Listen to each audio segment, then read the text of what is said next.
ചായ പലഹാരത്തിന് അതായത് നമ്മുടെ ബ്രേക്ക്ഫാസ്റ്റ് അത് അതിന് പറ്റിയ ഒരു പലഹാരം അതിലേക്കുള്ള കറി അതിന് പറയേണ്ട ആവശ്യമില്ല. നമ്മുടെ പുട്ടും കടലയും അത് നല്ല ഉഗ്രനൊരു കോമ്പിനേഷൻ ആണ്. അപ്പൊ നമുക്ക് ഇന്ന് ഇവിടെ പുട്ടും കടലയാണ് രാവിലത്തെ ബ്രേക്ക്ഫാസ്റ്റ്. അപ്പൊ നമ്മൾ ഇന്നത്തെ വീഡിയോ ഇവിടെ ആരംഭിക്കുക. നമ്മളെ വ്യൂസ് വിത്ത് രാജൻ യൂട്യൂബ് ചാനലിലേക്ക് എല്ലാവർക്കും സ്വാഗതം.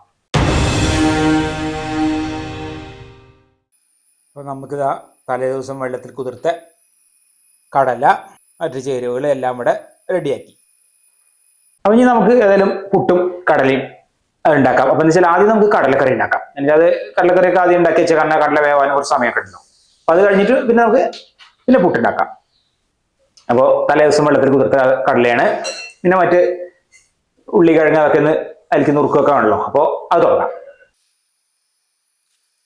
ഇനിയിപ്പോൾ നമുക്ക് കഷ്ണങ്ങൾ അതിലുള്ള ചേരുവകൾ അതെല്ലാം തോലൊക്കെ ചെത്തി കഴുകി നമുക്ക് നുറുക്കിയെടുക്കാനുള്ളതാണ്.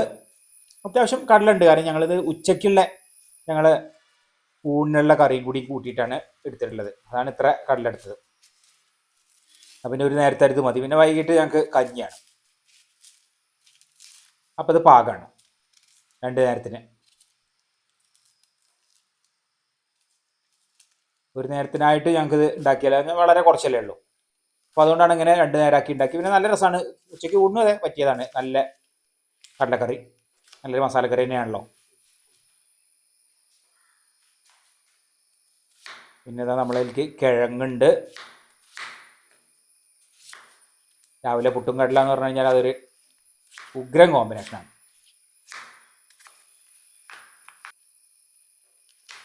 പച്ചമുളക് ഒരു 3-4 എടുത്തിട്ട് അതിൽ കീറിയിടുന്നുണ്ട്.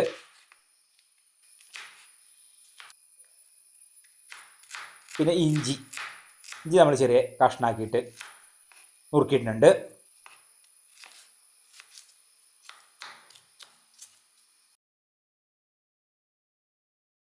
ഒക്കെ നുറുക്കി കഴിഞ്ഞു. വെളുത്തുള്ളി ഉണ്ട്. ഇനിയിപ്പോൾ നമ്മൾ കുക്കറിൽ വേവിച്ചെടുക്കുകയാണ്. കടല പിന്നെ കുറച്ച് നല്ല സമയം ഇരിക്കണം. അത് വേവിക്കണമെങ്കിൽ കുറച്ച് സമയം വേണം, നല്ല വേവണം.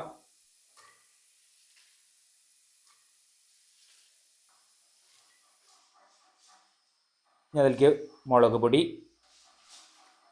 മഞ്ഞപ്പൊടി, പിന്നെ മല്ലിപ്പൊടി,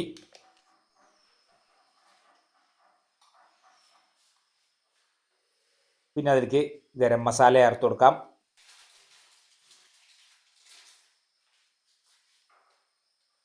ഇനി നമുക്ക് ഉപ്പ് ചേർക്കാം. ഉപ്പ് പിന്നെ വേണമെങ്കിൽ ചേർക്കാം. പിന്നെ നമുക്ക് പാകത്തിന് വെള്ളം, ആവശ്യത്തിനുള്ള വെള്ളം ഒഴിച്ച് അത് വേവിച്ചെടുക്കണം. അത് വേവുന്ന സമയം കൊണ്ട് നമുക്ക് ഇനി തേങ്ങ അരച്ചെടുക്കാനുള്ളതുണ്ട്. തേങ്ങ അത്യാവശ്യം ചേർക്കുന്നുണ്ട്, അപ്പോൾ നല്ല കുറുകിയിട്ട് വരും. പിന്നെ അതിലേക്കുള്ളത് നമുക്ക് വറുത്തിടാനുള്ള ചെറിയ ഉള്ളിയാണ്. അതുകൂടി ഒക്കെ ഇവിടെ റെഡിയാക്കി വയ്ക്കാം. എല്ലാം റെഡിയാക്കി വെച്ചേക്കാം, പിന്നെ എളുപ്പമുണ്ടല്ലോ.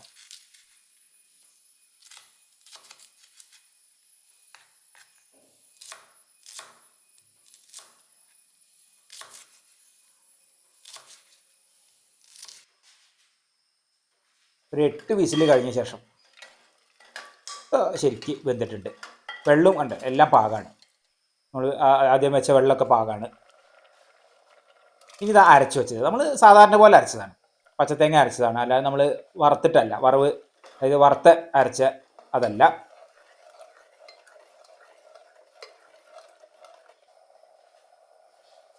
ഇനി അതിലേക്ക് കറിവേപ്പിലിട്ട് കൊടുക്കാം. ഇനി വെളിച്ചെണ്ണയിൽ ചെറിയ ഉള്ളി നമുക്ക് നേരത്തെ അരിഞ്ഞു വെച്ചത് അത് വഴറ്റി ചേർക്കേ വേണ്ടു.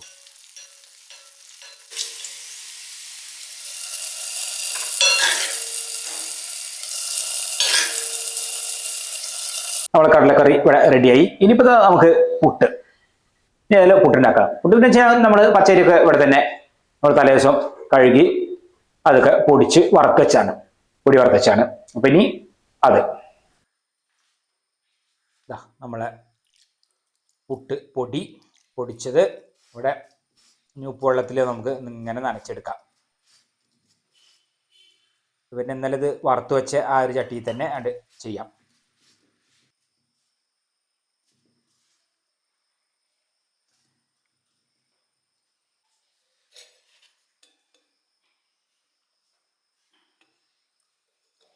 ഇനിയിപ്പോൾ നമുക്കിതാ പുട്ടും കുറ്റിയിലിട്ടിട്ട് പുട്ടുണ്ടാക്കുക വേണ്ടു.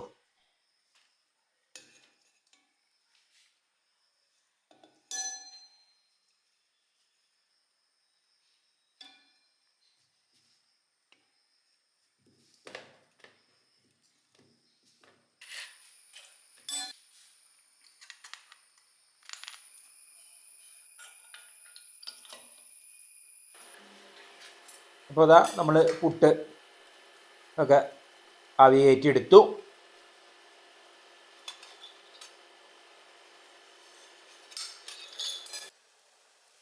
ചായ ഇതാ ഇവിടെ നമുക്ക് അതിവിടെ തിളച്ച് വരുന്നുണ്ട്. പുട്ടും കടലും ഇവിടെ റെഡിയായി. പിന്നെ സമയം ഞങ്ങൾ കഴിക്കുന്ന സമയം തന്നെയാണ്.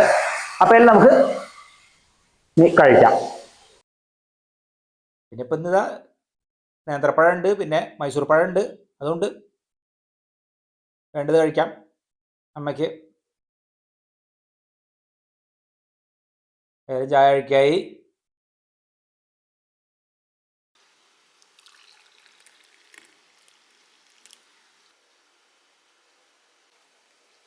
പുട്ട്, കടല, പിന്നെ പഴമുണ്ട്, പിന്നെ പപ്പടം കാച്ചി ഉണ്ടെങ്കിലും ഉഷാറായി ഇതിക്ക് പുട്ടും പപ്പടും.